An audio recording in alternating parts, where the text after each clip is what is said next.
Então, caríssimo professor Hector Oscar Arrez Igor, este é o seu nome completo, né? Boa noite. Agora, formalmente, bem-vindo ao nosso programa Catalog Entrevista.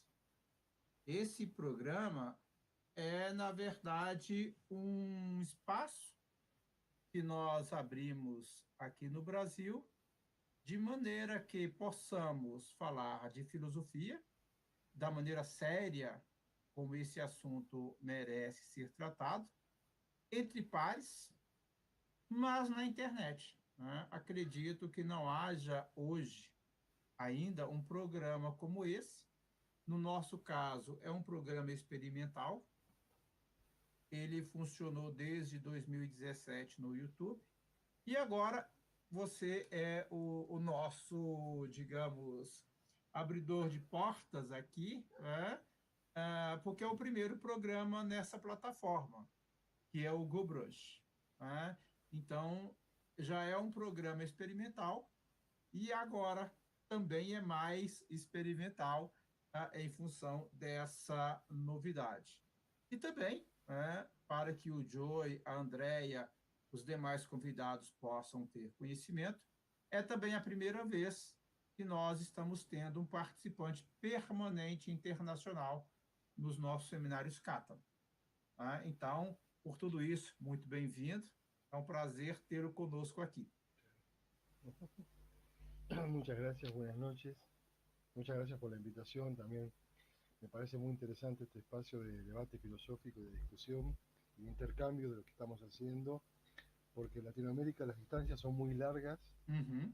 estamos muy distantes, los países son muy grandes y a veces no sabemos lo que hacen nuestros vecinos. Sabemos lo que se hace en Europa y no lo que hacen nuestros vecinos. Y hay cosas muy interesantes que enriquecen mucho el diálogo filosófico. Así que yo estoy muy contento de participar en este seminario Catalo y agradezco la invitación, la verdad Eu que muy contento. agradeço.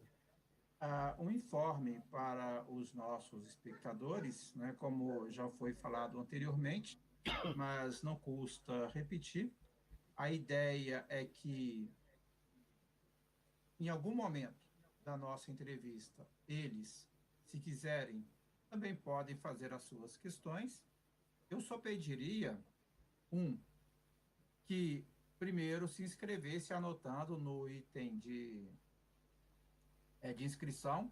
Nesse momento, quem está com o microfone é o professor Hector e eu, tá? Então, o de vocês provavelmente nesse momento não está ligado. Então, não adianta falarem porque eu não vou ouvir e nem o professor Hector. Eu terei que liberar o microfone de vocês, ok? Então, isso é um ponto. Embora eu estou ouvindo aqui uma reverberação que eu sei que não é do professor Hector, porque ele está com o fone de ouvido. Então, provavelmente, quando eu fiz o reload, não desligou o microfone de vocês, Joey e Andrea. Eu sempre tenho que ver se entrou mais alguém, porque como eu aumento o tamanho da câmera, eu não vejo quem está conosco. Eu acho que nesse momento somos só nós, né? ¿Okay? André escreveu alguma coisa. Não estamos ouvindo o professor. Tá, mas nesse momento é só eu que estou falando. Tentem dar um reload na máquina de vocês, porque aqui eu estou ouvindo bem tanto o professor Hector quanto o microfone de um de vocês. Deem um reload e aí depois vocês dão um retorno para mim, por gentileza. Porque eu ouço o ¿Yo professor también? Hector. Não, não, só eles, os que não No. estão te ouvindo. Tá bem, Andréia? Mas eu creio que foi antes de eu dar o reload, provavelmente. Então, caríssimo Hector, como nós fazemos no nosso Cátulo Entrevista, a primeira pergunta, ela é basicamente uma solicitação para o nosso convidado falar um pouquinho dele, a origem, de onde veio, os primeiros estudos, como entrou na filosofia ou na área, né? que exerce, no caso, dentro da filosofia. Se você quiser falar, por exemplo, da pesquisa em Fichte e Cohen, quiser falar do processo do doutorado, fique à vontade. É um espaço completamente seu para dizer algo de vocês. E a partir daí, sim, a entrevista transcorre a partir do que você falar. Sí, yo, muchas gracias, sí. Yo me interesé por la filosofía cuando estaba en la escuela secundaria. ¿Se escucha bien? Sí. Sim, sim, para mim tá ok. Uhum. Cuando estaba en la escuela secundaria leyendo a un poeta argentino que se llama Jorge Luis Borges, que tiene poemas sobre los espejos, sobre el ajedrez y cuentos sobre problemas metafísicos, sobre el tema de la muerte, la cuestión del tiempo, la cuestión de la identidad personal. Y se me despertó el gusto por la filosofía desde ahí y me interesó mucho, empecé a leer bastante cuando estaba en la escuela, de filosofía moderna, de problemas de la verdad en Descartes, por ejemplo, en Kant también, el problema del sujeto, del conocimiento. Entonces, bueno, me fui interesando y me anoté en la carrera de grado de filosofía. Hice la carrera de profesor de filosofía para el nivel secundario, nivel medio, creo que es en Brasil. Y luego hice la licenciatura en filosofía con especialidad en filosofía práctica, es decir, estudié más que nada problemas de ética, filosofía política, filosofía del derecho. En aquel momento yo hice la licenciatura a fines de los 90, estaba en pleno auge el neoliberalismo en Argentina, así que se leía a los autores liberales. Así que me formé leyendo a Rawls, a John Rawls, a Robert Nozick, a Amartya Sen, todo ese debate de teorías de la justicia y debate sobre el liberalismo político en general. Luego vino la crisis financiera del 2001 y ahí ya había terminado la licenciatura y empecé a pensar en un proyecto de doctorado y ahí empecé a trabajar sobre, mi tesis de licenciatura había sido sobre el problema de la compasión. ¿Qué significa la compasión? ¿Qué significa sentir con el sufrimiento del otro y ayudar al otro a mitigar su sufrimiento?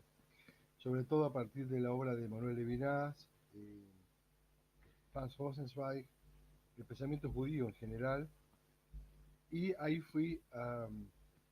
ahí me encontré con los últimos textos de Hermann Cohen, que son sobre filosofía judía, que se llama La religión de la razón a partir de la fuente del judaísmo, de religión de Vernunft auf den Quellen des Judentums. Y ahí fue que, cuando estaba terminando mi tesis de licenciatura, que conocí la obra de Hermann Cohen y accedí en ese momento a su obra magna de ética, que se llama Ética de la voluntad pura, Ethik des Reines Willens, que es de 1902. Accedí por una donación que había hecho un viejo socialista argentino, platense, de la ciudad de La Plata, donde yo estudié, había donado a la biblioteca un ejemplar de 1907. Olha só. Y gracias a ese ejemplar pude leerlo porque en ese momento no se podía comprar libros. En el 2001 no había dinero para comprar libros, no había tarjetas de crédito, no se podía conseguir. Ô, Y ahí, Hector, só um sí, momento. Os dois, nem o Joy e nem a Andrea conseguem te ouvir. Eu perguntaria, só me dá um parênteses para perguntar para eles. Andrea e Joy, vocês já fizeram o reload da máquina de vocês? Porque eu posso fazer o reload na minha aqui, mas acredito que não vai adiantar. O professor Hector também pode fazer na dele, mas nesse caso não vai adiantar, porque se vocês não ouvem, é da máquina de vocês. Talvez tenha uma chieira no fundo, que eu não sei de onde que está vindo. É você atualizar a página, isso mesmo. Mas é só a página, ô Joey. Ele perguntou se é reiniciar. É reiniciar, mas é só a página. Você vai clicar no círculo com uma setinha no alto da página. Ó, a Andrea já ouve ambos, então é uma comprovação isso, de que o problema é na máquina da pessoa. É só dar o reload que resolve. Tá bem? Se não resolver, você dá um toque, eu te passo o link de onde tem algumas dicas para algumas coisas para você fazer, ok? Aqui nós vamos dar continuidade então à entrevista. Hector, desculpe, pode continuar. No, está bien. Yo entonces hice el profesorado de filosofía en la Universidad de La Plata. La Universidad de La Plata queda en la provincia de Buenos Aires. Uhum. Es la provincia donde está la capital del país, que es Buenos Aires, y La Plata es la capital de la provincia de Buenos Aires. Ahí estudié el profesorado, hice la licenciatura en filosofía y también hice el doctorado en filosofía. Como les comenté, había llegado hasta la obra de Hermann Cohen a través de sus textos sobre la religión judía, que son los últimos textos de Cohen, los que él escribió antes de morir. Entonces entré a Cohen a partir de sus escritos religiosos, sobre la compasión, la relación con la alteridad, todo ese tema. Y luego empecé a trabajar la ética de la voluntad pura para complementar un poco el pensamiento de Cohen. Y ahí fue que descubrí que es una teoría muy interesante para pensar problemas de filosofía práctica en general, problemas del imperativo categórico, la ley moral, problemas de la justicia, el problema de la persona moral, en qué consiste la persona moral, cómo se determina, cómo se fundamenta. Y descubrí también que tenía una propuesta política muy interesante que era el socialismo kantiano.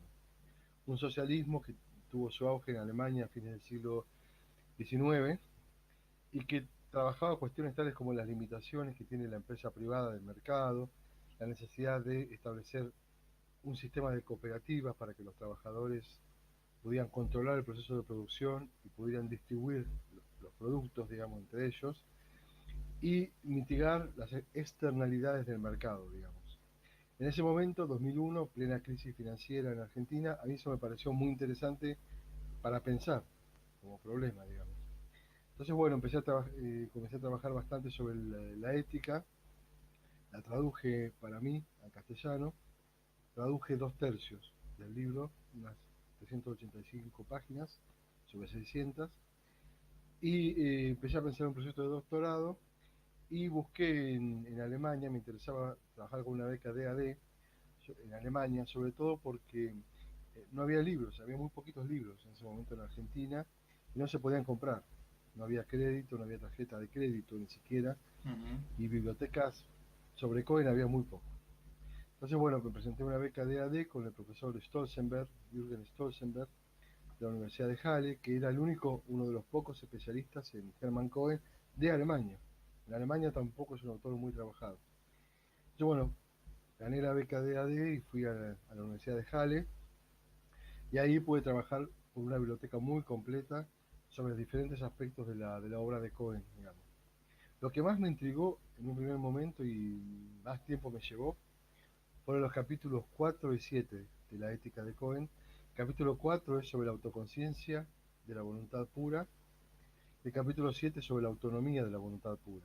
Uhum. Eso es lo que más trabajo me llevó porque no entendía muy bien qué significa para Hermann Cohen la subjetividad moral, la persona moral. ¿Quién es la persona moral? No entendía mucho porque el texto es muy oscuro, no hay mucha bibliografía secundaria, lo conseguí en Alemania, pero la verdad leí todo y no había mucho, no decía muy claramente qué es la persona moral. Entonces luché 4 años con esos 2 capítulos, y estando en Alemania fue que se me ocurrió, como hipótesis, que la persona moral en la ética de Hermann Cohen es el Estado. Es decir, no es un individuo, es el Uhum. Estado.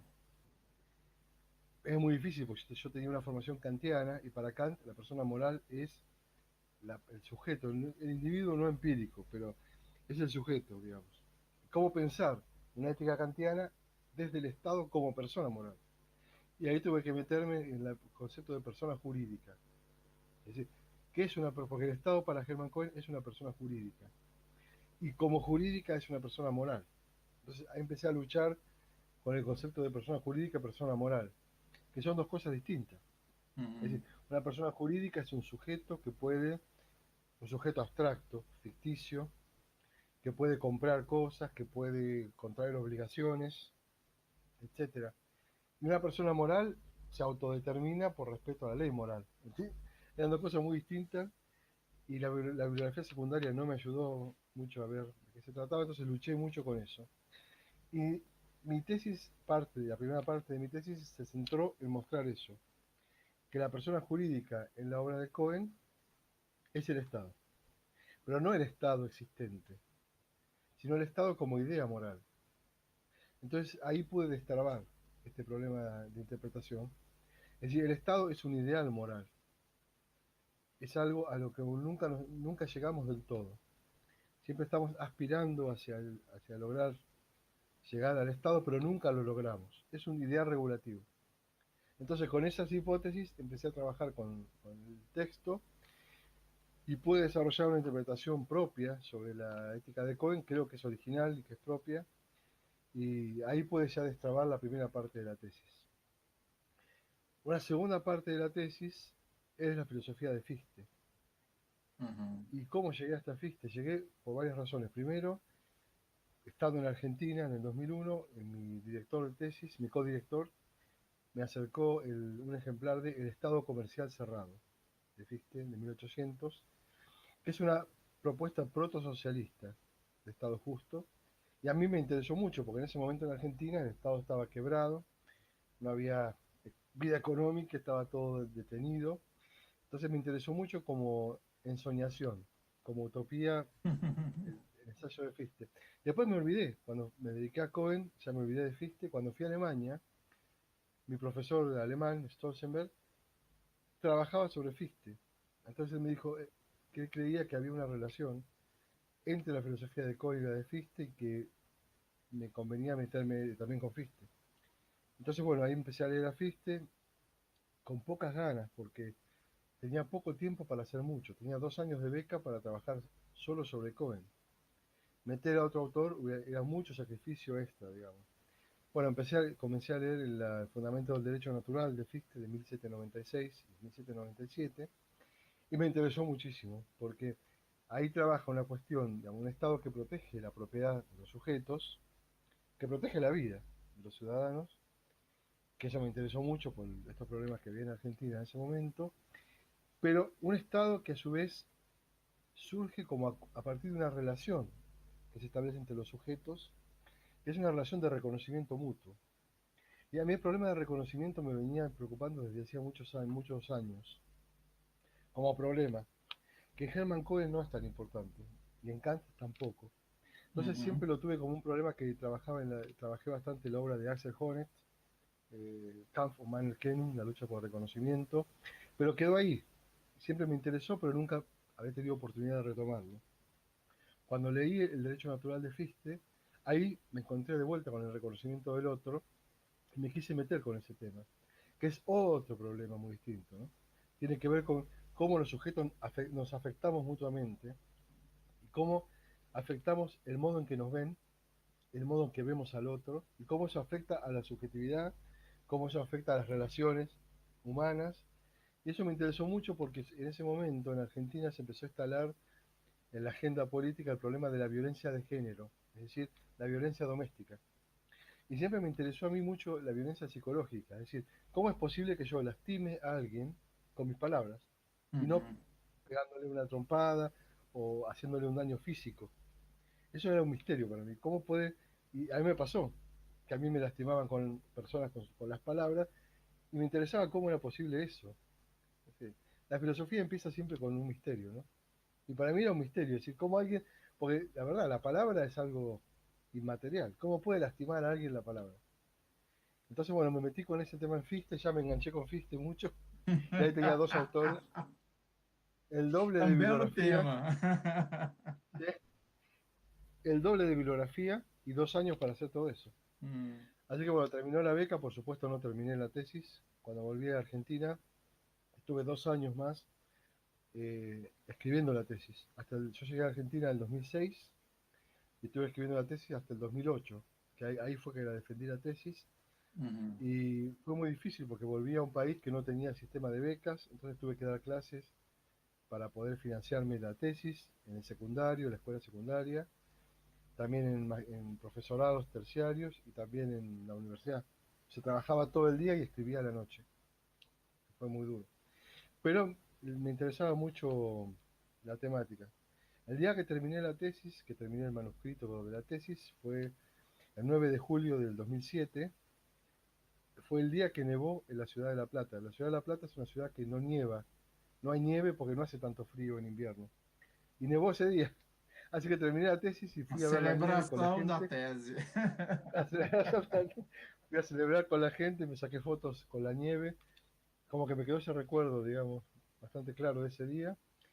Y bueno, luego me doctoré y luego postulé para ingresar al CONICET, que el CONICET es una institución del Estado argentino que ofrece carrera de investigador. Es decir, que uno puede dedicarse a la investigación de modo exclusivo.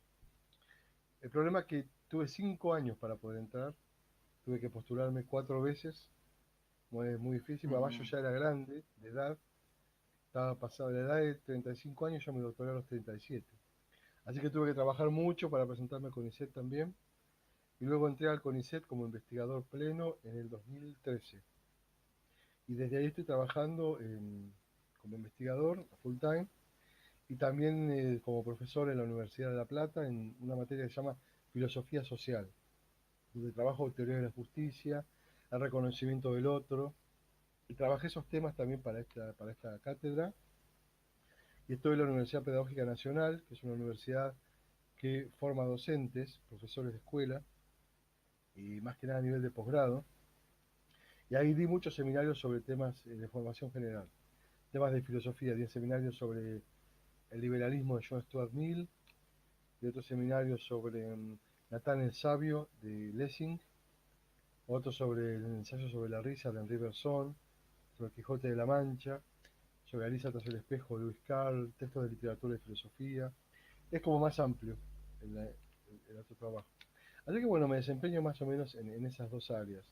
Y mi tesis, como dijiste vos, salió como libro en el 2017. Es este libro, Derecho, Intersubjetividad y Justicia. Uhum. Es el libro de mi tesis, del que ya me arrepentí, porque uno ya, cuando lo publicás, uno dice, ¿cómo pude haber escrito todo esto? Ya me arrepentí, pero lo publiqué de todos modos porque, bueno, me ofrecieron de la Universidad de San Martín y dije, bueno, voy a, aunque sea, a mostrar qué fue lo que hice. Lo corregí un poco, por supuesto lo adapté, pero ya uno cambió mucho de posición y ya avanzaste mucho en la investigación, entonces no me convence tanto, pero bueno, no debería decirlo. Pero bueno, en este libro, es mi primer libro, recojo mis trabajos de tesis doctoral y lo adapté un poco para un público de lectores cultos, digamos. En mi tesis doctoral yo me centré, en este libro aparece las relaciones entre la filosofía de Fichte y el neocantismo de Hermann Cohen. Algo raro, porque en principio el neocantismo se dice kantiano, por eso es Uhum. neocantismo. Sin embargo, yo intenté mostrar en este libro que en realidad es un neofisteísmo. Es decir, hay mucho de Fichte allí. Esta es una hipótesis de Hans-Georg Gadamer. Em Coin, um Claro, neofistianismo. sí. Legal isso. Esta es una hipótesis de Hans-Georg Gadamer, que fue el que Uhum. acuñó la frase neofisteísmo. Él dice que sobre todo en el neocantismo de Baden-Baden, del sur de Alemania, ahí Fichte estaría muy presente en la teoría de la acción, etcétera, pero no dice nada sobre el neocantismo de Marburg, que es el de Hermann Cohen. Uhum. Entonces yo muestro en mi tesis que sí, que hay muchos elementos de la filosofía de Fichte que están presentes en la ética de Hermann Cohen. Por ejemplo, el concepto de autoconciencia. Es decir, la autoconciencia es intersubjetiva. Hector, só um pequeno minuto, porque isso Sí, me veio uma questão aqui, que eu acredito eu não posso aguardar para fazê-la depois. Isso explicaria o fato de Hermann Cohen parte de um Estado jurídico e assumir esse Estado jurídico no âmbito de uma pessoa moral? ¿cómo no escuché bien? Esse neofistianismo do Cohen explicaria o fato da noção de pessoa moral dele integrar essa ideia do Estado como pessoa jurídica? Sí, Hum. lo que pasa es que es muy distinto, digamos, el concepto de Estado es diferente en los dos casos. En el caso de Fichte, el Estado garantiza la propiedad básicamente de los Uhum. ciudadanos y es pensado como una máquina de coaccionar. Es decir, el Estado es una máquina de coaccionar a los ciudadanos para que cumplan con la ley. Es algo mecánico, es un sistema que permite que los ciudadanos cumplan con la ley por autointerés. Entonces el Estado ahí es una especie de garantía de derechos de propiedad.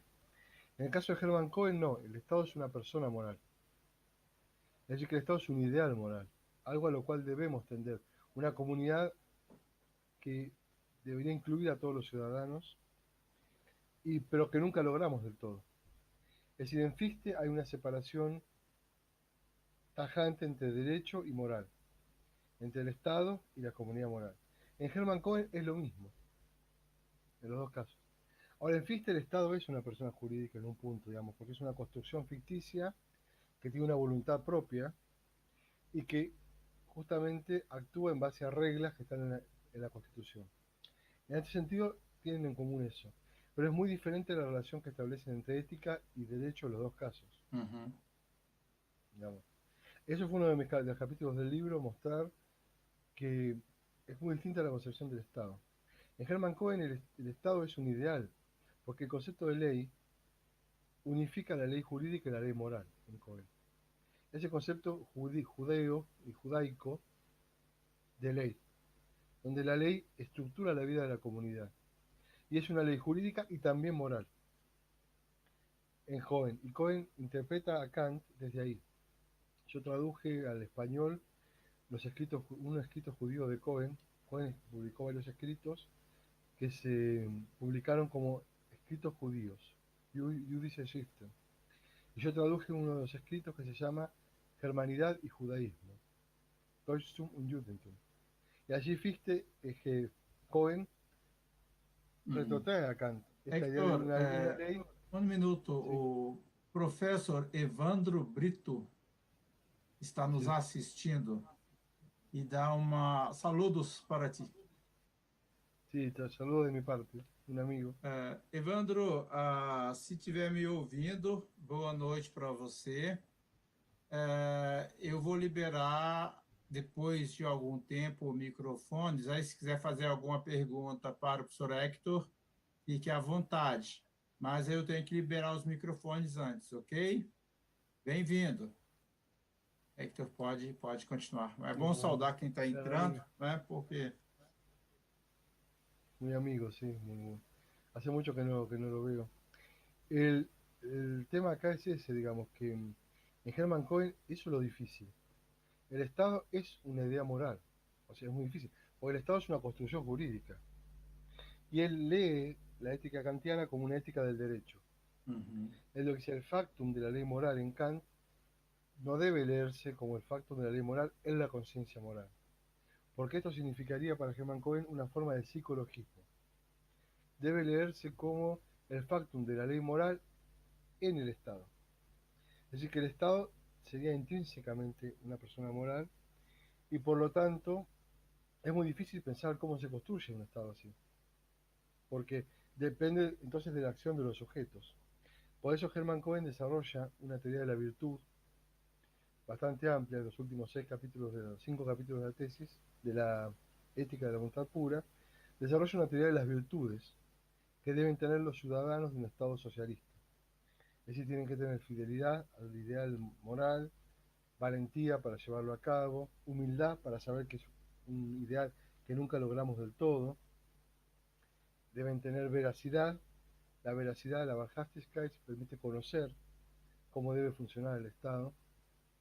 Deben tener justicia, como virtud de justicia, y también la humanidad, la Humanität, que es la humanidad es una justicia que abarca una virtud que abarca todas las demás virtudes.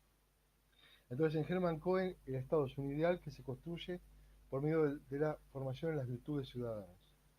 Y cierto esquema legal que contendría eso, digamos. Eso vuelve a la teoría muy compleja. Yo después que terminé la tesis doctoral, trabajé mucho sobre la virtud en Cohen. Y publiqué artículos, uno publiqué en Brasil, en Estudia Kantiana, sobre el concepto de virtud en Cohen, porque es un concepto muy complejo, porque se supone que los ciudadanos entonces deberían desarrollar disposiciones morales y emocionales, como son las virtudes, para construir un Estado que es una construcción jurídica. Eso es un problema. El otro problema que tiene Cohen, desde mi punto de vista, es que al ser el Estado la persona moral, no queda claro cómo deben actuar los individuos. Es decir, él tiene el capítulo 7 de la ética, que es sobre la autonomía de la voluntad pura. Y la autonomía sería la actividad de los ciudadanos que se legislan a sí mismos a través del Parlamento. Entonces ahí dice que los ciudadanos deben autolegislarse, darse a sí mismos la ley, determinarse por sí mismos a la acción de legislar, autorresponsabilizarse, es decir, identificarse con la ley que ellos producen, y autoconservarse, es decir, permanecer en la existencia satisfaciendo sus necesidades mínimas o vitales. Sí, pero no nos dice Hermann Cohen cómo es la psicología moral de esos ciudadanos. Entonces después elabora una teoría de la virtud donde el individuo queda como desdibujado. Entonces, bueno, trabajé un poco desde ahí y mostré que la teoría tiene esos problemas. Por eso, en los escritos judíos de la religión y de la razón, a partir de la fuente del judaísmo, Hermann Cohen introduce el concepto de individuo a través de la religión, o sea, la experiencia de la totalidad de la persona encarnada. Y ahí aparece el individuo, pero no queda muy claro tampoco cómo funciona. Él tenía en mente escribir una psicología trascendental, Hector, donde elaborara... Sí, você está me deixando muito excitado com o Herman Cohen. sí, Então, eu quero fazer mais uma pergunta, embora você ainda não terminou o seu relato inicial, mas você havia dito de um momento na sua carreira, na sua formação, em que você estudou Emmanuel Levinas, que também é judeu e escreve a partir da sua experiência de vida, mas fundamentalmente da sua experiência religiosa. Quando você falou da noção de totalidade no Cohen, me lembrei de imediato da noção de totalidade do Levinas. Nos dois casos, me parece, Cohen eu conheço muito pouco, conheço mais os textos teóricos, vou ser sincero, né, para você e para os nossos espectadores. A maioria de nós, né, sobretudo no Brasil, acredito, conhece os textos teóricos do Cohen e dos autores do neocantismo. Mas a filosofia prática dificilmente chega por aqui desses autores. E eu tendo a imaginar, eu digo imaginar tecnicamente, porque não dá nem para pensar, né, que não é diferente na Argentina, que não é diferente em outros países, inclusive na Alemanha, porque você mesmo já disse, só havia um especialista lá, né, ou um que realmente conhecia, ou que conhecia mais, né, da obra do Cohen, que foi o professor que te orientou. Então, a minha pergunta é, em que medida você nota alguma relação, por exemplo, do Cohen com o Levinas, uma vez que você chegou no Cohen depois do Levinas, né? Em que ponto essa ética do Cohen, embora esteja fundada na religião, né? Você disse isso muito bem, mas em que medida também não há aí uma perspectiva grega no sentido aristotélico das virtudes? Que me parece é o caso para onde vai o Levinas, né? sí, por un lado está presente en toda la ética el judaísmo de Cohen. Él hace referencia básicamente a los textos proféticos de Isaías, sobre todo el problema de la justicia social, ser justos con la viuda, el extranjero y el huérfano, que eso está en Levinas también. La hospitalidad, digamos. Eso aparece sobre todo en el capítulo 4 de la ética, donde Cohen trabaja el concepto de autoconciencia. Y él dice, la autoconciencia es moral, es el Estado, que es una comunidad moral porque integra a todos los ciudadanos. Y ahí retoma los textos judíos, el extranjero, la viuda y el huérfano. Pero también retoma, es verdad lo que vos decís, toma la teoría de la virtud de Aristóteles, en parte. Pero lo critica fuertemente. porque él sostiene que en Aristóteles la ética queda pegada a la polis, que es una comunidad efectivamente existente. Es decir, Aristóteles pensaría, según la interpretación de Cohen, pensaría una ética para la polis de su época. Es decir, que el Estado no es un ideal moral en Aristóteles, sino que es una comunidad existente. Sí. Uhum. Entonces sería, para Cohen, significaría legitimar las relaciones de poder del statu quo. Por eso lo ataca fuerte Aristóteles y dice que Aristóteles defiende una forma de oportunismo, es decir, un pragmatismo, adaptarse al statu quo de la sociedad en la que uno está. Entonces toma de Aristóteles el concepto de virtud como disposición moral y emocional, pero no toma, y toma también el concepto de virtud como algo que puede y debe ser educado para la vida en la comunidad. Eso es aristotélico. Sim. Pero lo critica fuertemente Aristóteles, digamos. El pensador que sí influyó mucho en Cohen, griego, fue Platón. Es decir, él Sim. toma, viste que influyó mucho en Nator. Paul Nator fue un intérprete de Platón muy importante, y Hermann Cohen también.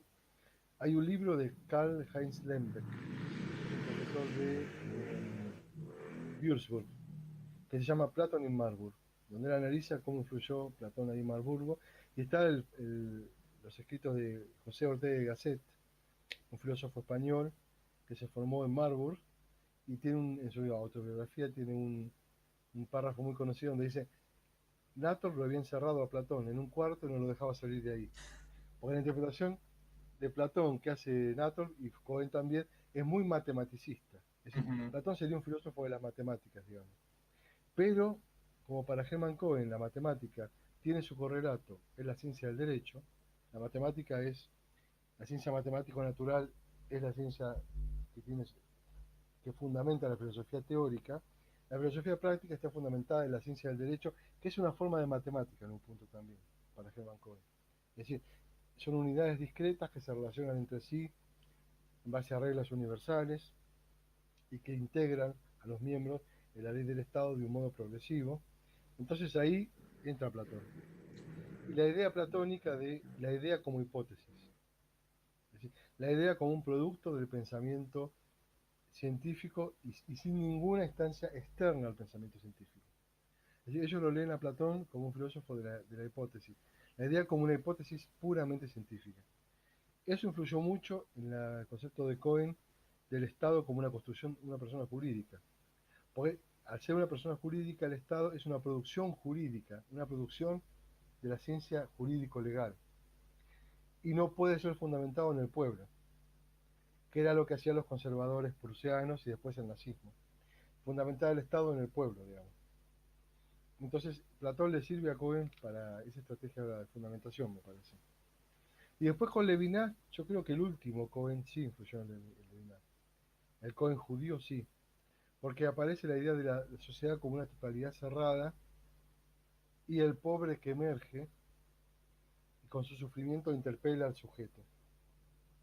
Entonces la culpa es, para el último Hermann Cohen, el vehículo para la individuación. Yo me convierto en un individuo cuando siento culpa por el sufrimiento injusto de un conciudadano, un pobre. Y ahí tiene inclusive algunas reflexiones sobre la pobreza que tiene mucho que ver con lo que dice Levinas. Es decir, la pobreza como un problema ontológico de la subjetividad, digamos. Yo ahí sí vería alguna relación. Es un intento el caso de Cohen es el primer intento, de leer la filosofía occidental y criticar la modernidad desde el punto de vista de la religión judía. Entonces yo creo que en esse sentido me parece muy pertinente tu pregunta. Então eu vou emendar com outra e também já liberar para os colegas que estão nos assistindo, aqueles que quiserem, Evandro, Joey, Andréia, os que eu consegui ver que estão presentes, não sei se chegaram mais. Algumas pessoas justificaram, Hector, que não poderão estar conosco hoje. O professor Emilson, um deles, a Edilene, né, os dois participantes também do nosso seminário Cátalo, eles acabaram tendo compromissos de última hora, quer dizer, a Edilene é porque está sem internet, diz ela. Ela só está com 4G, e aí fica caindo, então ela preferiu não entrar. Mas o professor Emilson, é porque surgiu um compromisso, a esposa dele estava viajando, chegou e realmente fica mais difícil. Mas mandou um abraço, né? E domingo que vem estará conosco. Então, Evandro, Joy e Andréia, caso vocês queiram formular alguma pergunta ao professor Hector, fique à vontade. Só escrevam no chat, se inscrevam no chat, perdão, e assim que possível passo a palavra a vocês. Em princípio, a nossa ideia é de passar apenas o áudio, em função de que nesse formato só temos duas câmeras. E a minha câmera eu não consigo desligar para que eu possa ligar de vocês. E se eu ficar desligando o Hector toda hora, vai acabar dando problemas aqui, né? Inclusive de tempo. A não ser que o professor Hector faça questão também de ver quem está fazendo a pergunta. Aí eu tenho que encerrar a câmera dele, abro a de quem for perguntar, e aí depois eu volto para o professor Hector. Se todos concordarem com esse procedimento, passamos assim numa boa, tá certo? Mas por enquanto eu vou continuar aqui a entrevista, só coloquem aí o interesse e aí eu já libero para vocês fazerem a pergunta em seguida. Então, Hector,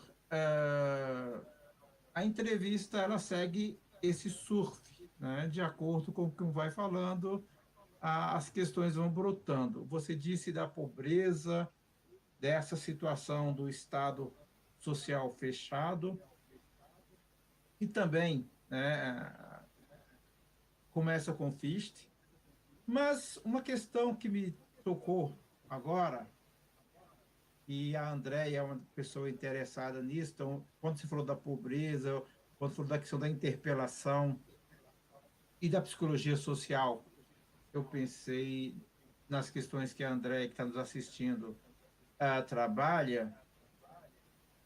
Fico pensando, eu estive na Argentina uma vez, conheço você, conheço outros colegas de lá. A realidade não é a mesma, evidentemente, mas não é tão distinta. A realidade do Brasil e a realidade da Argentina. A minha pergunta, então, nesse sentido, para alguém que estuda COI, nota que estamos deixando Fichte um pouco de lado para passar no COI, porque, acredito, é uma novidade para todos nós. Não é para você que já o estuda há algum tempo.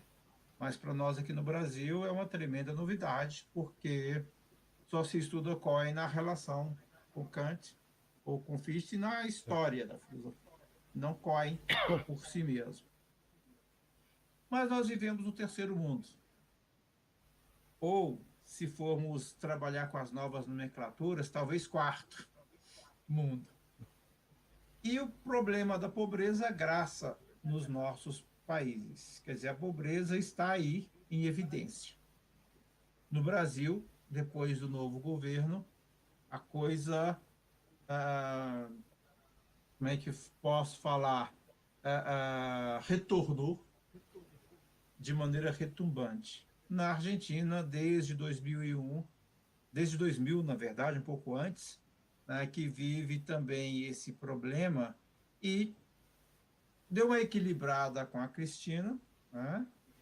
Mas com o Macri a coisa parece que está de novo dando passos atrás. Aí a pergunta é, do ponto de vista da filosofia do Hermann Cohen, duas perguntas de uma na verdade.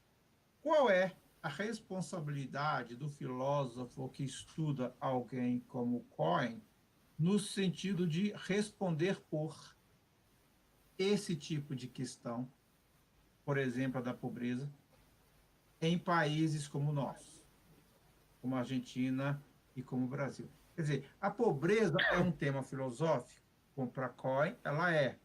Para outros filósofos, ela é. Mas para alguém que está fazendo filosofia no Brasil e na Argentina, não nos parece, pelo menos não é evidente, que se trate da pobreza filosoficamente. Essa é uma questão.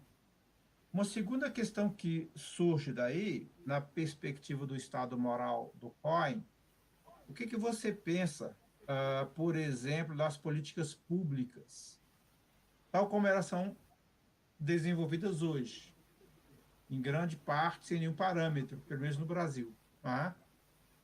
Não sei na Argentina. E também, além de ser sem nenhum parâmetro, não há, como é que eu poderia dizer isso, um elemento que torne, por exemplo, as chamadas políticas públicas algo intrínseco na vida do país, na vida do pensamento político desse país. Então, seria interessante se você pudesse, é claro, falar algo a respeito desses dois aspectos. No caso das políticas públicas também, uma coisa que no Brasil, o ano passado, tomou muito o debate é a questão das cotas sociais. E se falamos da irrupção do pobre, né, que na América Latina é um dos temas da teologia da libertação, digamos que mais uma vez a religião está dando mostras para a filosofia de que há temas necessários, há temas fundamentais, que uma filosofia que deixa esses temas de lado, na verdade, está tomando uma opção diversa, filosófica diversa. Né? Então, fique à vontade para responder ou não, como você desejar, essas duas questões. Sí, en un primer momento la cuestión de la pobreza en Cohen me parece a mí que tiene un gran aporte para hacer, que es que la pobreza es un fenómeno complejo. No es solo carencia de recursos, en Hermann Cohen. Y, y él está, y a su vez es intrínseco al problema del Estado, porque el Estado funciona si los ciudadanos llevan una existencia digna, lo que se llama la autoconservación, la Selbsterhaltung. Es decir, que plantea el problema de la pobreza unido íntimamente al problema de la ciudadanía, al problema de cuáles son los derechos constitutivos de la ciudadanía. ¿Qué significa ser ciudadano? ¿Significa votar al gobierno cada 4 años? ¿O significa que se llama una concepción más robusta de ciudadanía? Yo creo que Cohen está pensando en una concepción más robusta de ciudadanía. Es decir, que el ciudadano, para poder participar en el Estado, debe tener sus necesidades vitales satisfechas. No solo, digamos, necesidades físicas, biológicas, como el hambre, la sed, etcétera, sino sus necesidades de educación también. Cohen dedica todo un capítulo, en la virtud de la veracidad, ese capítulo 11, a la educación de los ciudadanos. Es decir, que digamos, para ser un ciudadano digno moralmente, es decir, que participe en el Estado, tiene que tener sus necesidades satisfechas, pero también acceso a la educación y la educación moral también. Es decir, que nos permite pensar el problema de la pobreza de un modo multidimensional, que la teología de la liberación también creo que intentó interpretar la pobreza en un sentido multidimensional, muy complejo. Como vos decís, nuestras sociedades están atravesadas por la pobreza, atravesadas literalmente, es decir, todos los problemas sociales se pueden ver desde la pobreza. Es como un punto de intersección de muchos problemas filosóficos, no de uno solo. No es un problema de filosofía de la economía o filosofía social, es un problema de antropología filosófica, es un problema de teoría del Estado, es un problema moral, es un problema antropológico. Es decir, que la pobreza en Cohen permite pensar todo eso y unirla, pensarla en función del Estado. Eso a mí me gustó mucho en su momento porque en pleno 2001 en Argentina teníamos el Estado quebrado, el Estado destruido y la gente el pueblo empobrecido a la vez. Es decir, que a mí me pareció muy interesante pensar la pobreza desde el Estado y cómo el Estado es fundamental no para hacer políticas sociales solamente, sino para integrar a todo el ciudadano, a su dimensión biológica, también a su dimensión antropológica, también la educación ciudadana como un problema de Estado. Viste que hay todo un debate en los 90 en Latinoamérica en general, en Uhum. Argentina, en Brasil también, educación privada versus educación pública. Y para Cohen toda la educación debe ser pública, porque es la formación del ciudadano. Y esa es una obligación del Estado, como lo es la justicia, como lo es la seguridad, digamos. Entonces me pareció muy interesante eso a mí, porque ahí ves la educación en un sentido integral, digamos, la formación de toda la persona, que involucra, por supuesto, que tenga sus necesidades satisfechas. Pero no solo, es decir, porque si no, las teorías de la pobreza, que entienden la pobreza en términos de ingresos, se quedan cortas, me parece, porque plantean solamente distribución del ingreso, planes sociales, y eso no es suficiente para superar la pobreza. Ahí hay problemas que tienen que ver con la educación, tienen que ver con el reconocimiento del otro. Es decir, Cohen lo dice, el pobre se siente herido en toda su persona, dice Cohen. Uhum. Está herido en toda su persona. Entonces hay que reconocer a toda la persona y no repartir dinero, distribuir recursos solamente. Entonces la posición de Cohen, que es una posición bíblica, judía, en la Biblia el individuo es una totalidad. No hay cuerpo y alma como en la filosofía griega, no hay un dualismo de alma-cuerpo, sino que en la Biblia el Ruach, el aliento de Dios, crea todo el individuo. O espírito. Y Uhum. Cohen tiene la misma posición, digamos.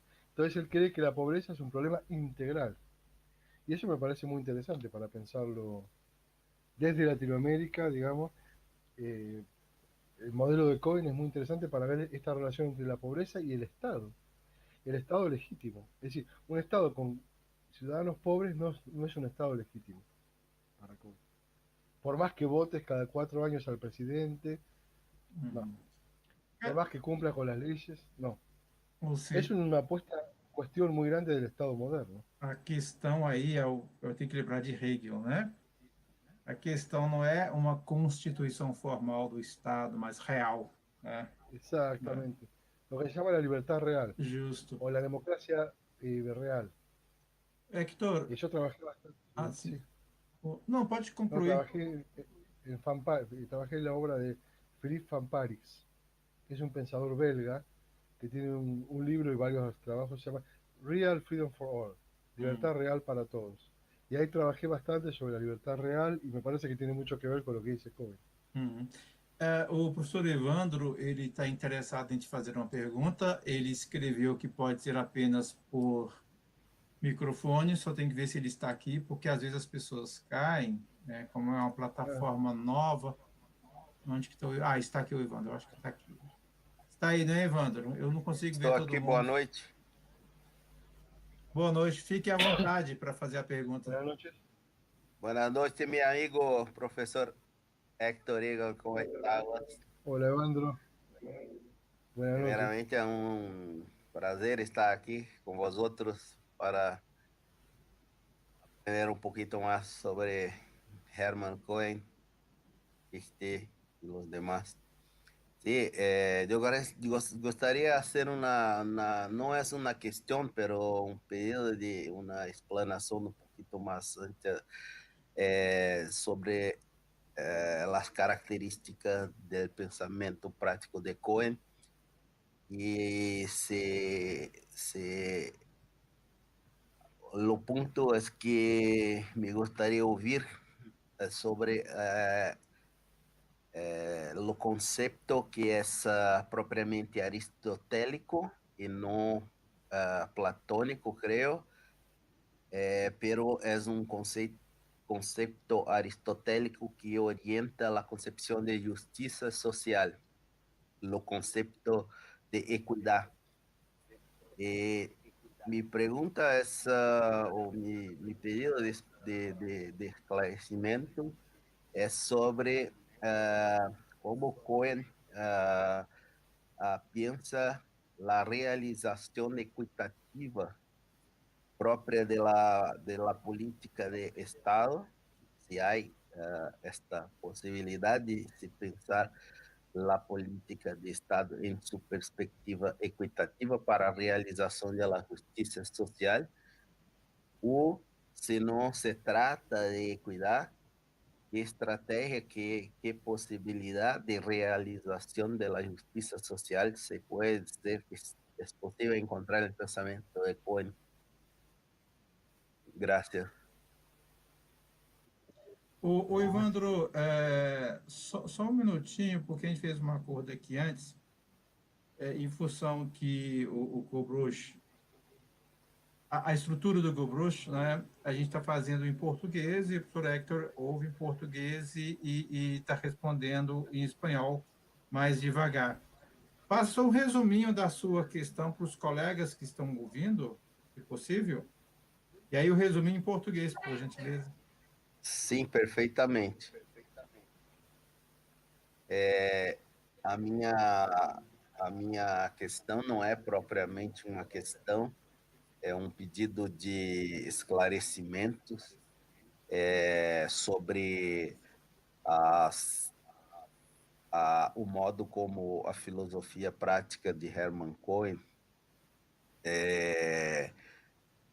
conseguiria dar conta daquilo que, na perspectiva aristotélica, nós conhecemos como justiça social equitativa. Uhum.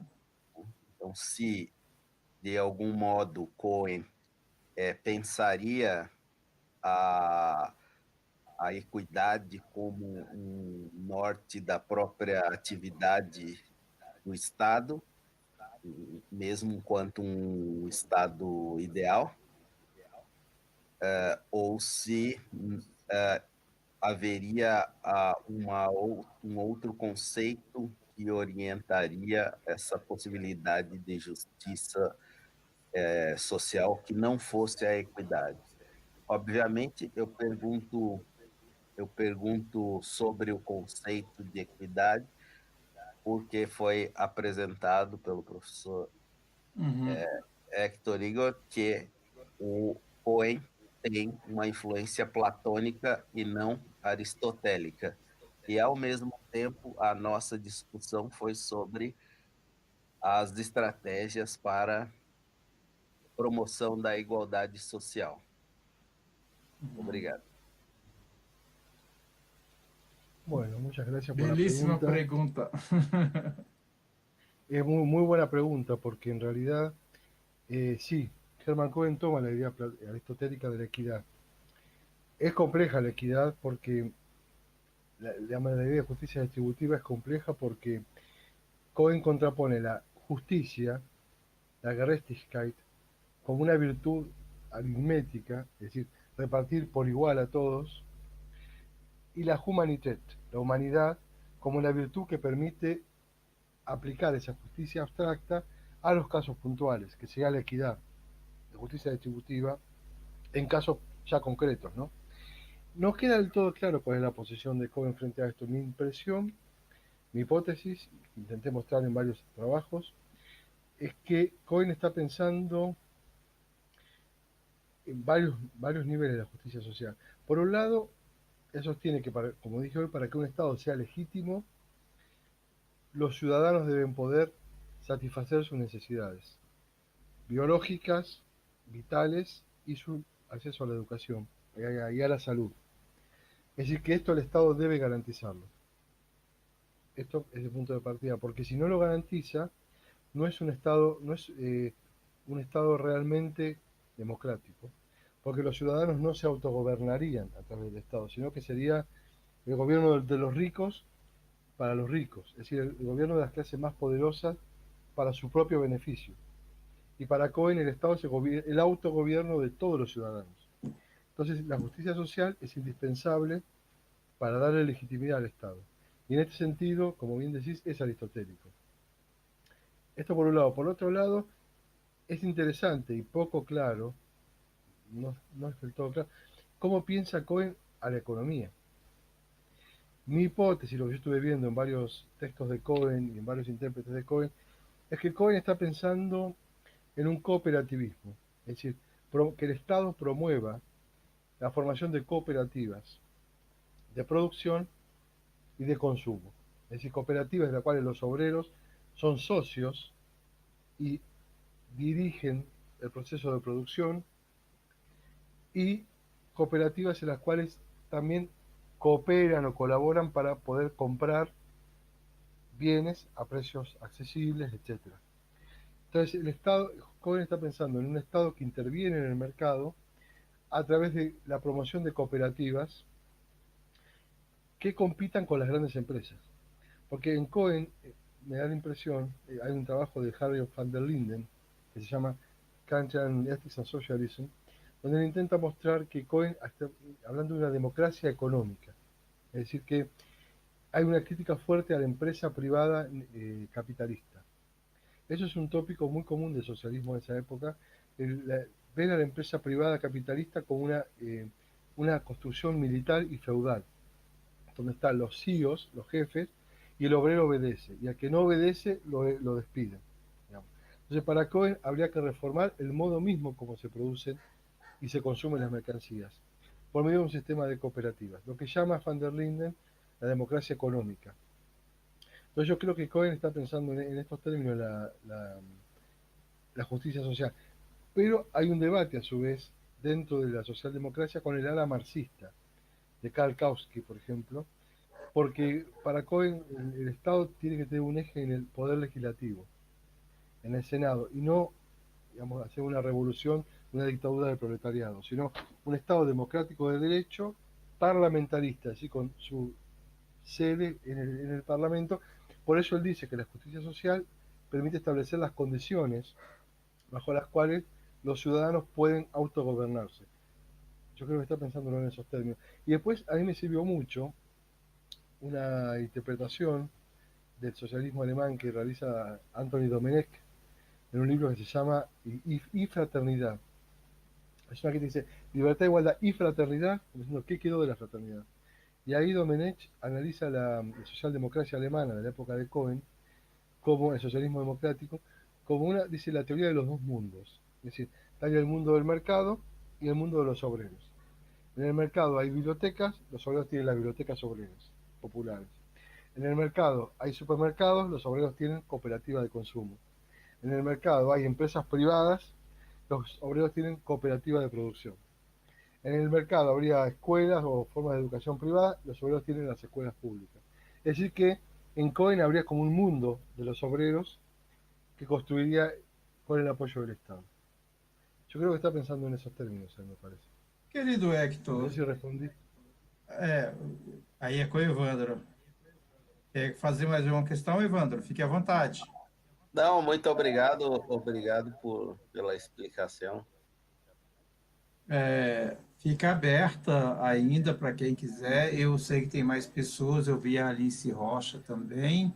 Não sei se tem mais. Como eu estou com as duas câmeras abertas e elas estão alargadas aqui, eu não consigo ver as pessoas. Então, é importante que vocês escrevam embaixo, e embaixo eu consigo ver. E aí eu posso passar a palavra para quem pedir ou falar uma boa noite, né? Senão eu só posso falar quando eu tiro a câmera do lugar, quer dizer, a imagem, para poder ver quem está presente. Mas fique à vontade também para dar um oi para o professor, para fazer uma pergunta, pode ser em português ou pode ser em espanhol.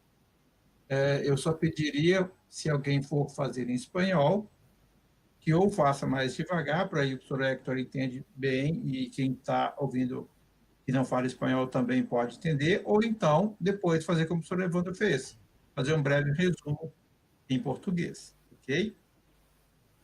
Enquanto isso, eu vou dando continuidade aqui. Caríssimo Hector, vou tocar num problema agora, se você me permite. Quando você fala de autogoverno em Cohen, e os exemplos que você deu foi o de cooperativas, não tem como eu não pensar na autogestão, que é uma ideia, na sua origem, anarquista. E na medida em que é uma ideia anarquista, ela pensa a partir, não sei se anulação, mas em um certo âmbito no qual o Estado não teria mais exigência, mais necessidade. Então, a pergunta que me vem daí é como que Cohen consegue articular esses dois aspectos de modo que o seu autogoverno tenha sentido político, né? E sentido jurídico nesse sentido. Isso é um aspecto. Um outro aspecto que eu quero que você retome é o seguinte: pareceu-me um estado dual, tá? Na medida em que a proposta do COI, né, pareceu um estado dual ou dualístico. Se esse estado é um estado moral, isso é uma contradição, na medida em que eu terei, de um lado, entre aspas, um estado capitalista, se desenvolvendo por todas as características desse estado, e de outro, um estado, entre aspas, também socialista, ou que o valha, para o proletário. Evidentemente que isso seria um sistema compensatório, né? Ou complementário, alguma coisa nesse sentido. A minha questão seria, como que você vê isso? E se isso não é um problema para o COIN, sobretudo um problema de insuficiência na dele, a elaboração de um Estado moral e de um Estado político, porque as duas ideias parecem em conflito, a de um Estado moral, por um lado, e a de um Estado político, por outro lado. E ainda, né, se a gente quiser retomar aqui algo do Hegel, o Estado, entre aspas, capitalista das empresas, etc., parece o Estado do entendimento, né? Tal como Hegel descreve, no sentido que é o Estado das regras formais do entendimento, que valem para as empresas no capitalismo, para os agentes, tá? O capitalismo. De maneira que, ao se falar em justiça social, para retomar o problema do Evandro, e para se falar, como a gente estava discutindo antes, numa perspectiva de políticas públicas, por exemplo, de um Estado que desse conta, a partir de uma ética das virtudes, tá? Da formação do indivíduo, esse limite, ou esse elemento limitador do COIN, não é frustrante? Sí, gracias por la pregunta. Efectivamente, acá hay muchas, en esta teoría hay muchas tensiones, digamos. Él cuando habla de las cooperativas está pensando en la autogestión, efectivamente, pero él es un crítico del anarquismo. Empieza su capítulo 4 de la ética criticando el anarquismo y dice, el anarquismo supone que el Estado es el Estado de las clases dominantes, die herrschenden Klassen, y intenta mostrar que no, que el Estado como persona jurídica es un Estado que debe incluir a todos. Y por lo tanto el anarquismo ahí estaría equivocado y dedica gran parte del capítulo 4 a discutir con el anarquismo. El anarquismo es visto como una posición irrealizable, digamos, porque si vos supones que el Estado es un Estado dominador, entonces para Cohen no se puede pensar el problema de la justicia, ni siquiera empezar a pensar, digamos. Entonces, de acuerdo a tu primera pregunta, yo creo que él es un crítico del anarquismo, si bien toma la idea de autogestión. Pasa que él toma la idea de autogestión a partir de su interpretación del imperativo categórico kantiano de la humanidad como fin en sí mismo. Menschheit als Zweck in sich selbst. Es decir, que el individuo es digno porque es autónomo, porque puede autogobernarse.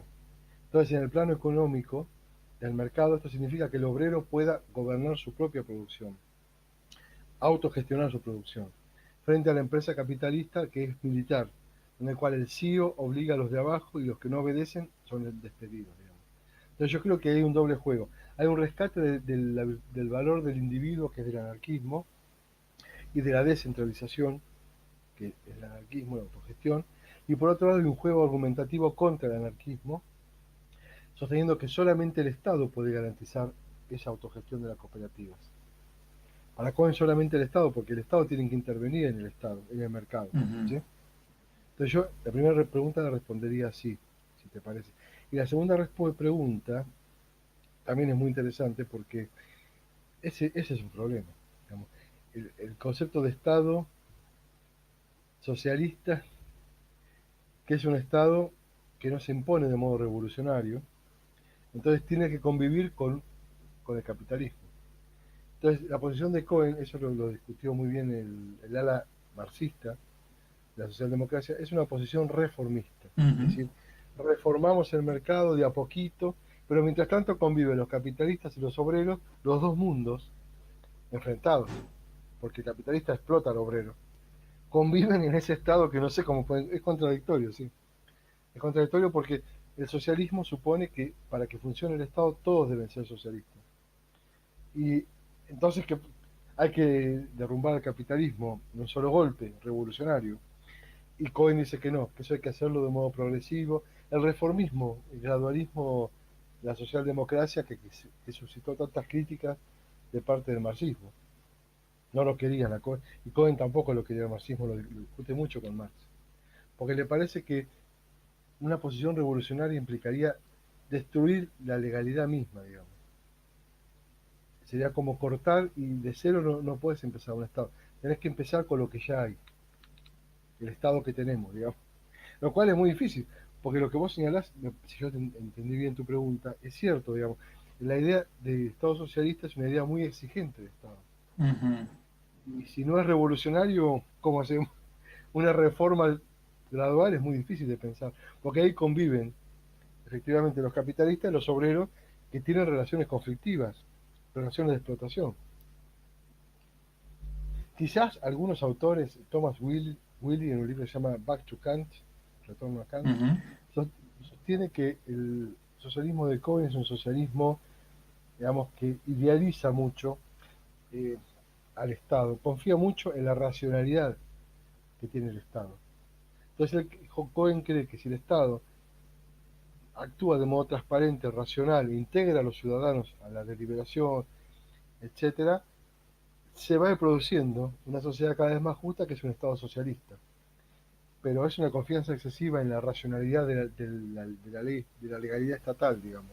Que esa confianza, esa ingenuidad, digamos, se vio reflejada cuando en la Primera Guerra Mundial avanza el antisemitismo, avanza el nacionalismo, y los socialdemócratas no lo pudieron ver a eso. Después viene la Primera Guerra Mundial, luego viene la República de Weimar, y después viene el nazismo. Es decir, no supieron ver lo que se venía. Quizás tu pregunta va hacia eso. Confía demasiado en la racionalidad de los mecanismos del Estado. Mas antes de 1914, todos confiavam, né? Então, não é um problema, não é um problema só do Cohen. Bom, essa questão do Cohen está muito interessante, mas como é uma entrevista, a gente precisa discutir outras questões também. E eu tenho pelo menos duas questões que eu ainda gostaria de fazer para você, caríssimo. Se mais algum espectador quiser fazer uma outra questão, também fique à vontade. A minha questão, inicialmente, tem a ver com o livro, né? Para quem ainda não viu, é o livro do Sr. Hector. Se alguém quiser comprar, ainda é possível comprar, Hector, ou não? Sim. Então, sim, por Amazon. Entrar na Amazon e adquirir. É um livro muito interessante. Na edição publicada, né, são 5 capítulos, nos quais o professor discute a questão da intersubjetividade na formação ou na constituição da autoconsciência, a estrutura da relação legal, a teoria do Estado e o rol da corporalidade do indivíduo na fundamentação do sistema legal e, finalmente, o direito à existência. Que, digamos, vão ser os fundamentos, né, Hector, para essa discussão que nós acabamos de ter aqui. Sem essa discussão do livro, esse assunto, né, fica um pouco aéreo a entender por que o Cohen chega a essas posições. E até entender também essa dualidade. E aí me vem a questão da intersubjetividade da autoconsciência no Cohen, em que medida isso se mantém, se é o caso, tá? Talvez não seja o caso, sem a noção de reconhecimento. Ah, uma vez que estamos discutindo isso a partir do Fichte, eu também gostaria que você falasse partido do Fichte, né? Ver como que é isso no COIN e quais são as consequências disso para o âmbito que nós falamos aqui da psicologia social inicialmente e também do âmbito da justiça social. Me parece que aí é um gargalo. Sí, en el caso de Cohen, el reconocimiento del otro queda muy diluido en la relación legal. En la relación legal se reconoce lo que llama el Geltungsansprüche, es decir, pretensiones de validez.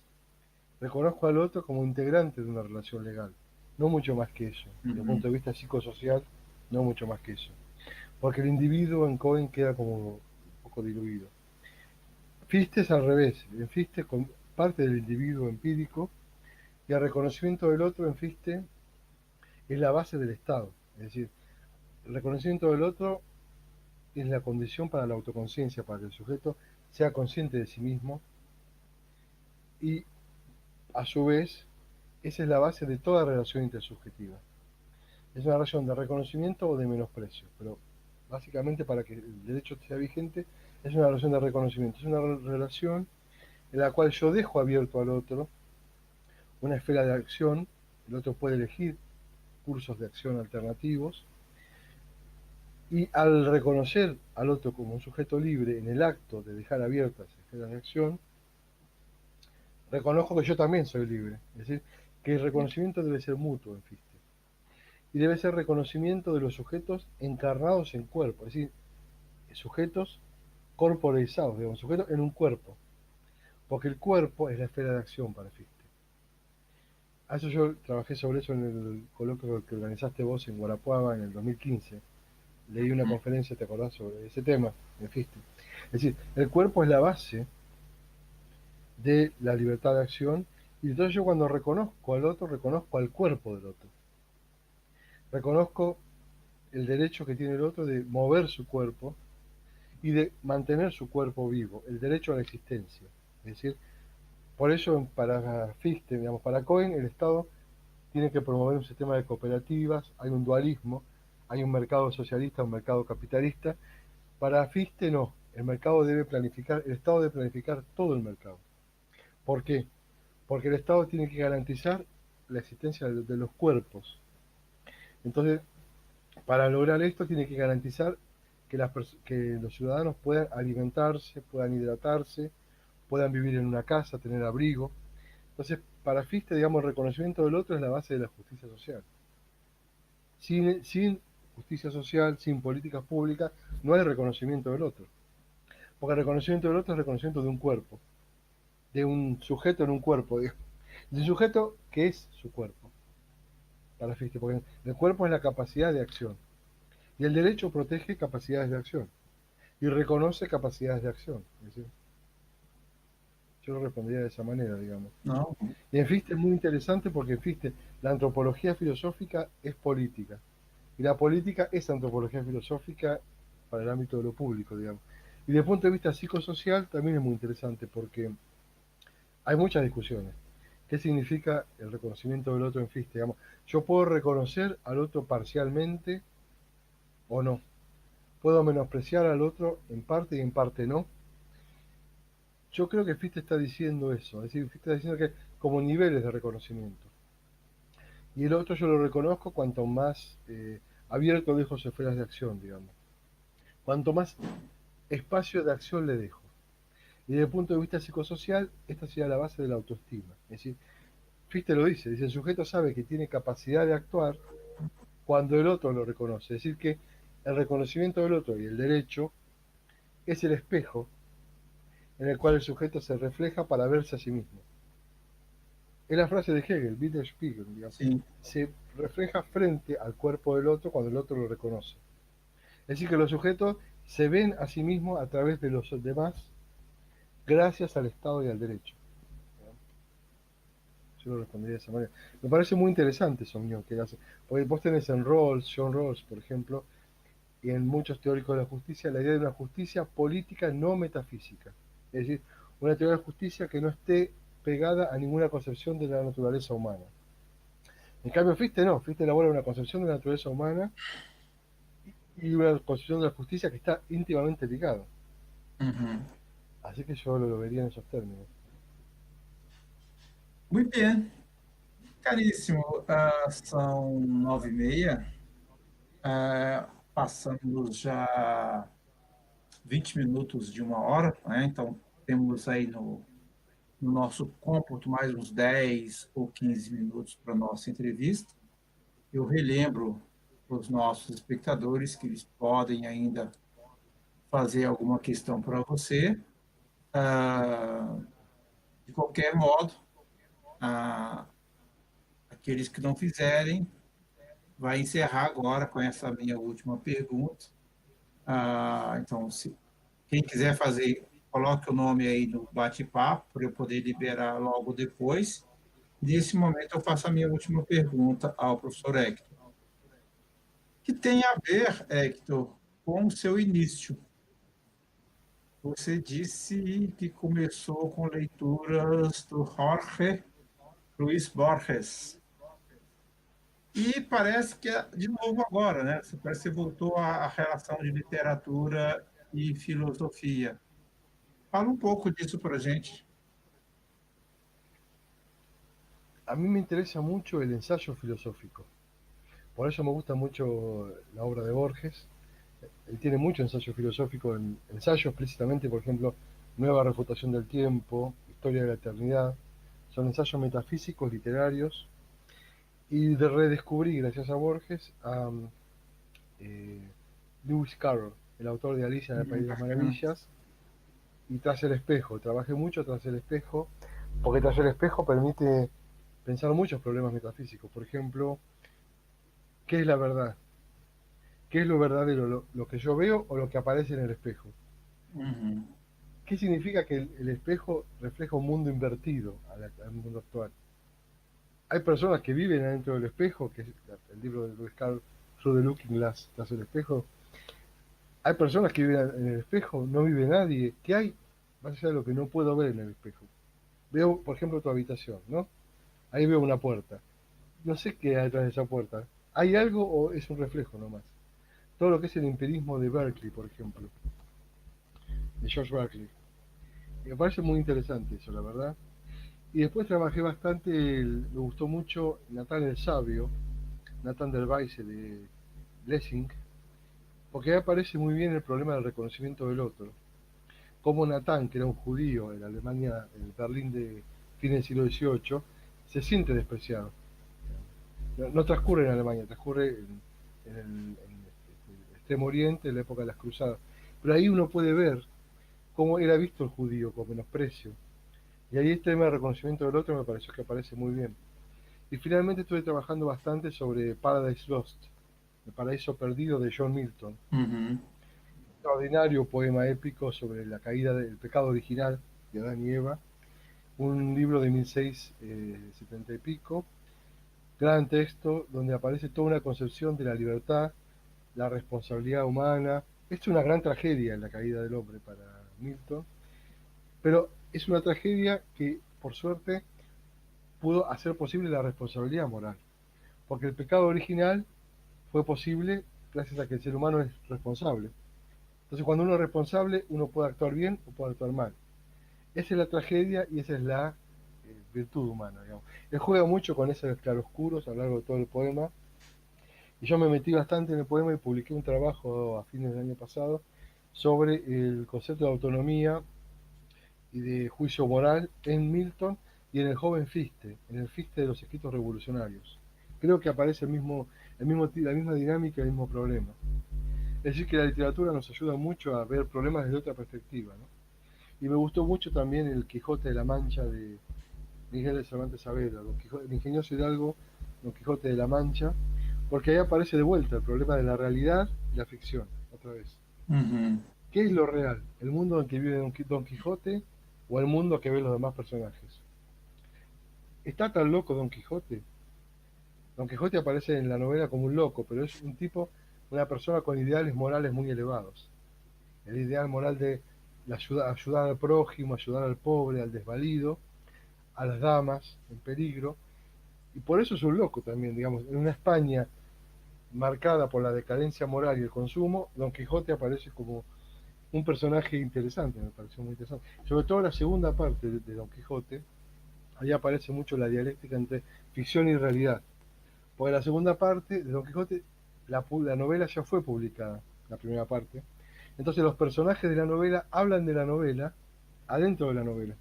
Se encuentra con Don Quijote, dice, usted es el personaje de aquella novela que publicó Cervantes Saavedra, y hablan de la ficción dentro de la ficción. Eso se usa mucho hoy en día en el arte de vanguardia, pero lo descubrió Miguel de Cervantes Saavedra en el siglo XVII, o sea, Sim. muy interesante. Estoy un poco trabajando en esas cuestiones. Y después me gustan mucho las tragedias de Shakespeare, porque aparece sobre todo Macbeth, porque aparece ahí la cuestión del poder, la cuestión de la violencia, la condición humana, la tragedia y el drama de la condición humana. Y en Hamlet aparece el problema de la ficción y la realidad también. La forma famosa escena donde se escenifica el asesinato del rey, ahí también. ¿Qué es lo real? ¿La ficción o la realidad de la que habla la ficción? ¿Somos ficción, los seres humanos? ¿Somos ficción? ¿La cultura humana es una gran ficción o dónde está, digamos, la realidad?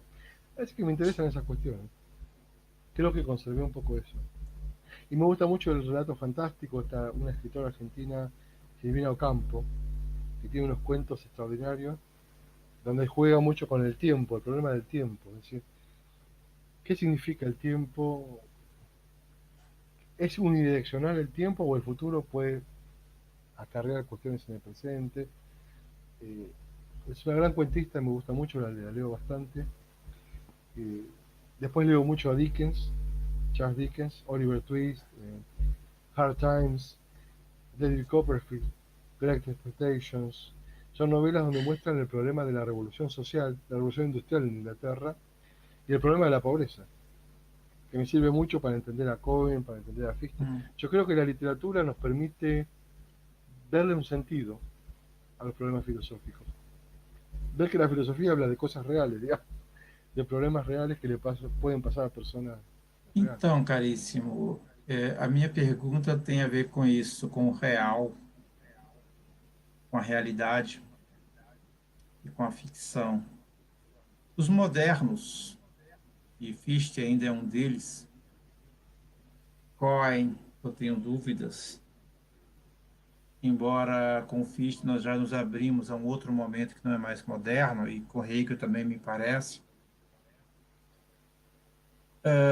Mas são filósofos para os quais as ideias, as representações, os conceitos abstratos são, entre aspas, reais, no sentido de que são ferramentas, são instrumentos, são recursos de captação do real, né? Ou são a própria estrutura do real. Não é o que pensa a filosofia, não vou dizer contemporânea, né? Mas a filosofia que emergiu após os anos 1950, 1980, e que na Argentina, sobretudo, mais do que no Brasil, é chamada de pós-moderna, para a qual a literatura é muito importante, né? Para a qual a noção de ficção não é mera ficção, né? E para a qual, evidentemente, os conceitos, as representações também são igualmente ficções, que nós, de algum modo, das quais nós, de algum modo, nos apropriamos para fazer coisas. Isso é um aspecto. Um outro aspecto do que você disse, a questão do espelho, a questão da ficção, a questão do reconhecimento do outro e, sobretudo, para cada um, como se portar diante de si mesmo no âmbito disso que nós chamamos de real, que me parece tem muito a ver com a psicanálise, ou é a psicanálise numa certa perspectiva. Então, eu gostaria de encerrar com essa questão.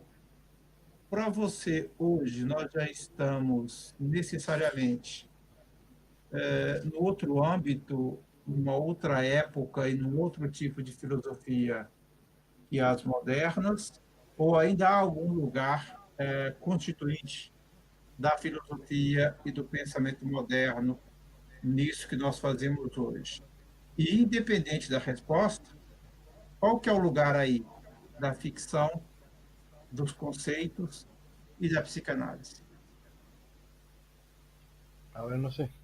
Por ahí, digamos, en cuanto a la primera pregunta, yo creo que la modernidad, pese a los posmodernos, sigue siendo un paradigma vigente. Seguimos pensando con una racionalidad moderna y veo muy difícil pensar problemas de filosofía práctica sin usar la racionalidad moderna, es decir, sin partir de conceptos como dignidad, como derecho, consistencia en los argumentos, etc. Entonces la posmodernidad yo creo que deja a un lado algunos criterios que son fundamentales para pensar problemas de filosofía práctica, digamos. Creo que mal que le pese a la posmodernidad, la modernidad sigue, y sigue habiendo luchas por la justicia, sigue habiendo luchas por la verdad también. Cuando, por ejemplo, en la justicia penal, sin el concepto de verdad no podría funcionar, digamos. Es decir, no podemos pensar los conceptos como ficciones.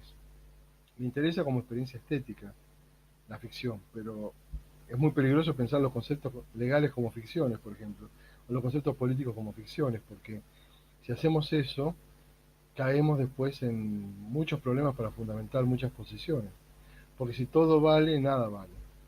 Entonces, creo que tiene que haber criterios de racionalidad moral y que son abiertos, ¿no? Porque hay muchas posiciones en filosofía práctica, pero me parece que la posmodernidad tiene sus limitaciones en ese sentido. Sirve para deconstruir conceptos, sirve para ver los límites que tienen las utopías modernas. La posmodernidad es muy útil para eso, me parece, para deconstruir. Mi generación creció fascinada con la deconstrucción. Y es muy interesante, yo creo que se pueden ver muchas cosas, pero no te podés quedar ahí porque si no, no podés pensar problemas ni filosóficos, ni políticos, ni morales, ni legales, digamos.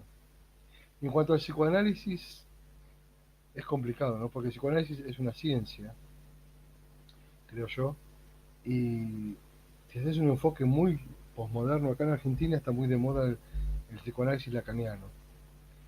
Y desde Lacan, claro, es muy difícil plantear criterios de racionalidad epistémica, digamos, porque si todo es un relato, todo es una ficción, yo creo que la modernidad nos constituye, por lo menos a nosotros nos constituye.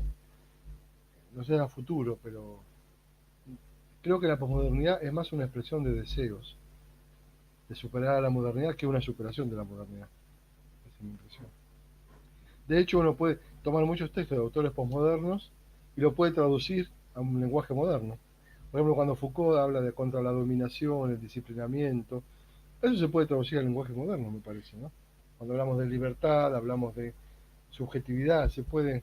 O sea, no veo que la posmodernidad sea tan novedosa, ni que haya terminado con la modernidad, para nada. En Argentina fue muy fuerte la posmodernidad, pero parece que no, que tiene muchas cosas pendientes y la modernidad todavía tiene mucho para dar. Bom, com isso, nós encerramos então a nossa primeira entrevista do ano do nosso Catálogo Entrevista. Essa entrevista que aqui está nessa plataforma GoBrush. Assim que possível, a gente vai colocá-la no YouTube. E aí podemos rever, né? Podemos compartilhar. Eu agradeço a você, professor. Antes da gente concluir, pergunto ainda se tem mais alguém com interesse em fazer alguma questão. E aí nós vamos ouvir, né? Se houver. E se não houver, agradecemos aos presentes. Eu vejo a Andréia, a Alice, me parece que o Evandro saiu ou caiu, não sei. E o outro rapaz também não conseguiu entrar. Algumas pessoas... Boa noite. Ah, você está aí? Ah, tá, agora eu te vi. É porque estava tampado ali. Então, a gente agradece a presença de vocês. Algumas pessoas me chamaram pelo Facebook e queriam ver a entrevista, mas estavam com dificuldade para entrar.